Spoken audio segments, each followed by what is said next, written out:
Yes, good morning to you, Mr. Raphael. Imo residents are in panic, they are in tears that the governor has allegedly used the military men to take over. Governor Uzodinma has used military men to take over their farmland and use government as a bait to cause havoc in the state. They are saying that they can no longer accept this shenanigan. Yes, it's a shenanigan bloody one, and it's unaccepted generally and globally. We've seen an Imo people that actually went to the poll in 2019. I don't know what I understand. So 2020 gubernatorial election that brought Uzodinma into the limelight. They did not give their, vote. They did not cast their vote actually to Uzodinma. Their person, their choice, their real choice was Emeka Ihedioha. But actually, we've seen what transpired after that exercise. It was actually given to the wrong person. That's Uzodinma, who actually was fourth in position, number 4th position during Imo Guba election. Uzodinma came fourth. But we've seen someone that actually, carried the day in flying colors. That's Emeka Ihedioha.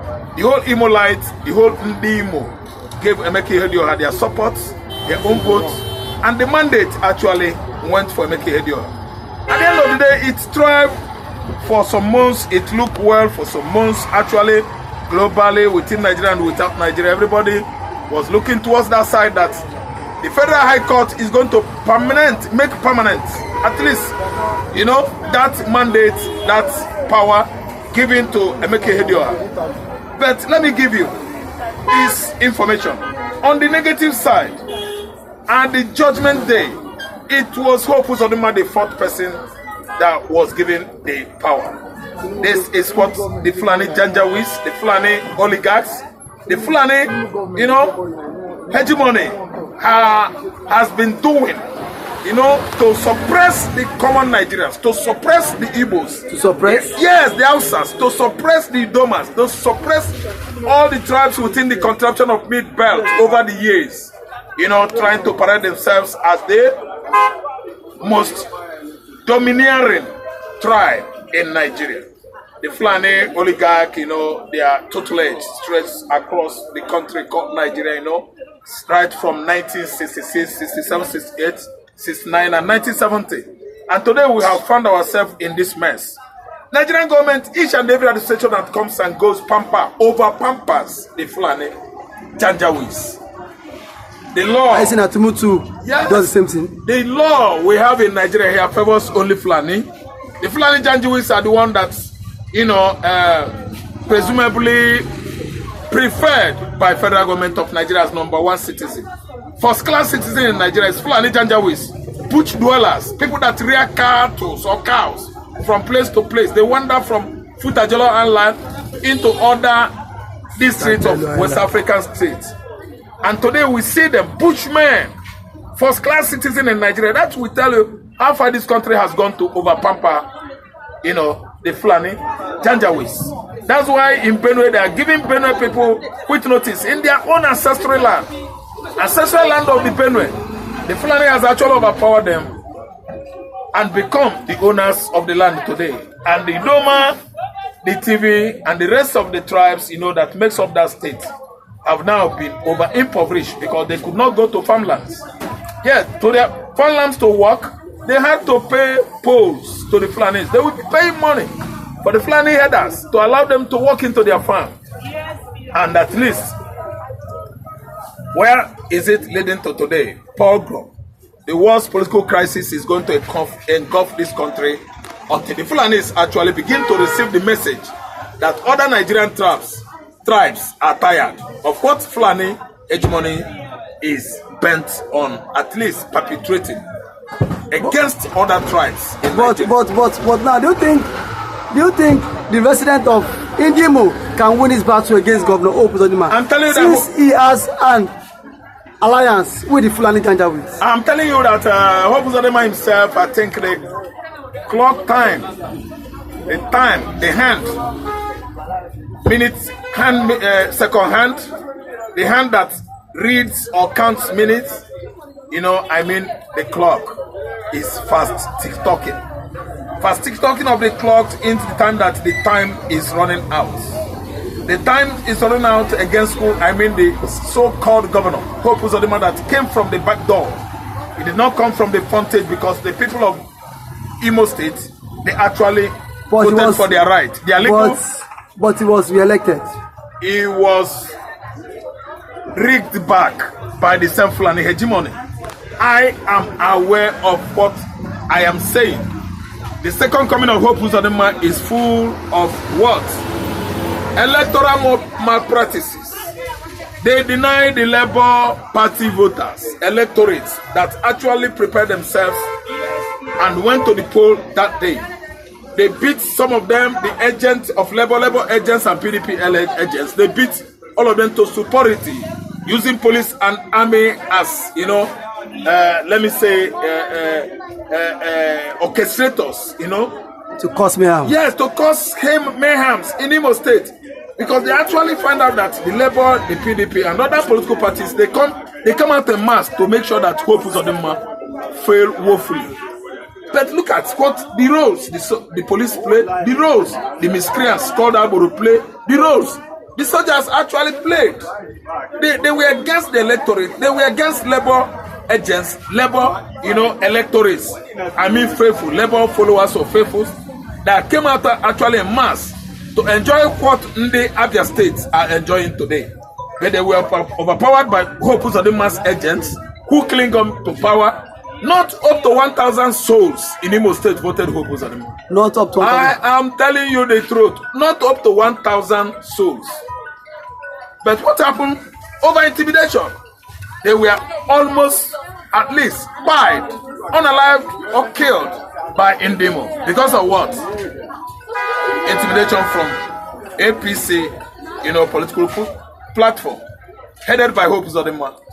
And the APC Imo State chairman, they were all, abusing, all hands on desk by these worthless men, walking around the club to stop the people of Imo State from making their right choices. So the right choices were made, but they were at the helm of 10. Who was at the helm of Imo State Electoral Commission? It was the same Mahmoud Yakub and the returning electoral officers who had been actually bribed out in billions of naira to actually perfect the wrong person, winning that election of that year. And it was all happened in favor of Hope Uzodinma. See, let me tell you, they actually know that they labored hard, they worked hard for Labour Party and PDP to carry the day. But what happened was that before the actual election inception, Hope Uzodinma and his Fulani Janjaweeds had actually written the results. The election result was written before the commencement of Imo State gubernatorial election, and actually know that there are some pressmen that covered the activities of APC, agents in Imo State during the election that brought Hope Uzodinma in for the second time. But sir, do you think Hope Uzodinma will pay dearly for all these atrocities? What are you asking me? I'm from Igbo extraction and I know how it is in Igbo.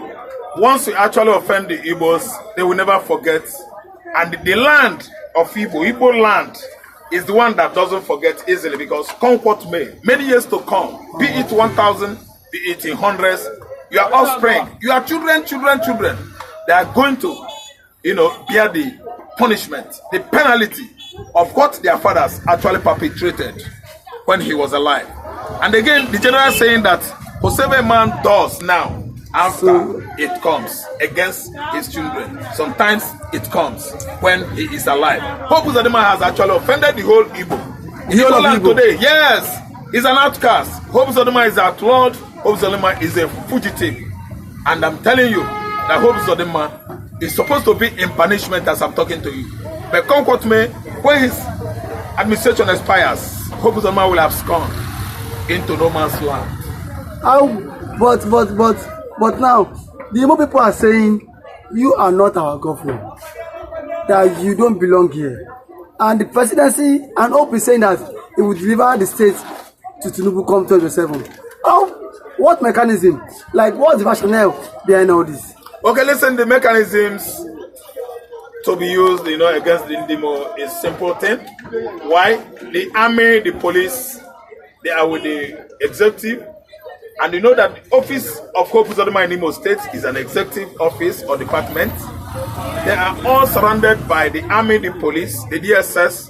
So they are going to use the security apparatus, or architecture of the country to at least checkmate themselves. At the end of the day, PDP and other political parties easily just fizzle out.